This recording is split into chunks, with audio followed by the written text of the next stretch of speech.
Iggy Peck, Architect by Andrea Beatty. Illustrated by David Roberts. Young Iggy Peck is an architect and has been since he was 2, when he built a great tower in only an hour with nothing but diapers and glue.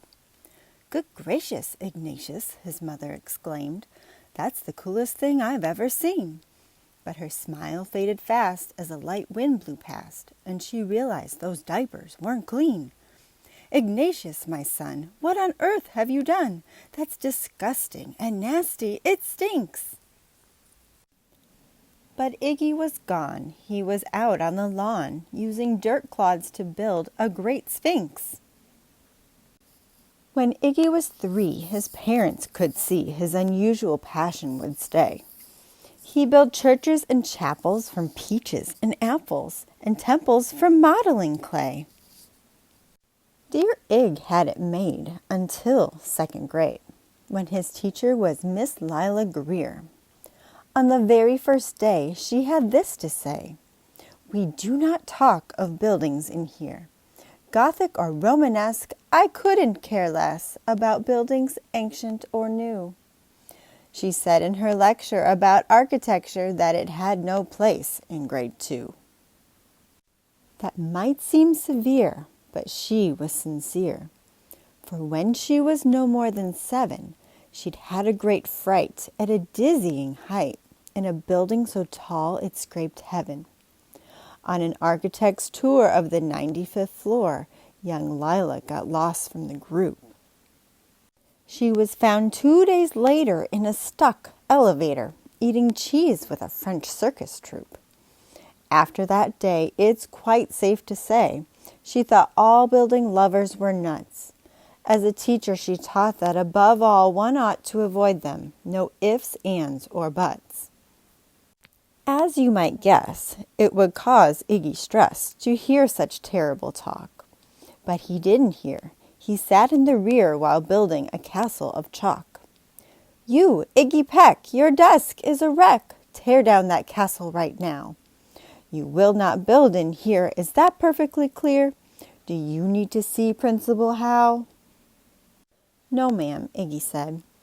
He lowered his head and his heart sank down to the floor. With no chance to build, his interest was killed. Now 2nd grade was a bore.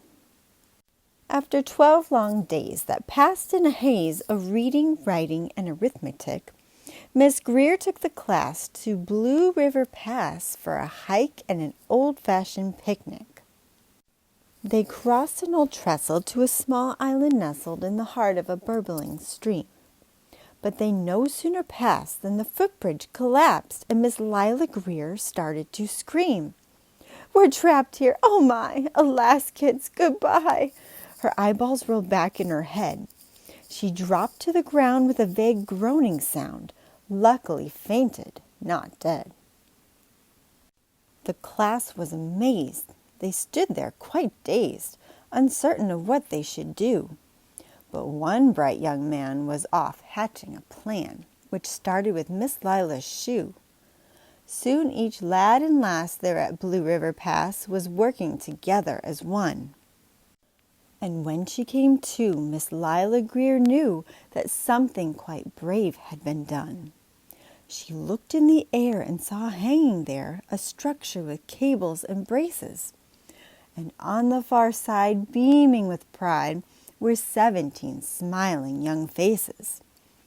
Boots, tree roots, and strings, fruit roll-ups and things, some of which one should not mention, were stretched ridge to ridge in a glorious bridge dangling from shoestring suspension. It all became clear to Miss Lila Greer as she crossed that bridge over the stream. There are worse things to do when you're in grade 2 than to spend your time building a dream. Now every week at Blue River Creek Elementary in 2nd grade, all the school kids can hear, along with Miss Greer, how the world's greatest buildings were made. The weekly guest speaker in t-shirt and sneakers talks of buildings from Rome to Quebec.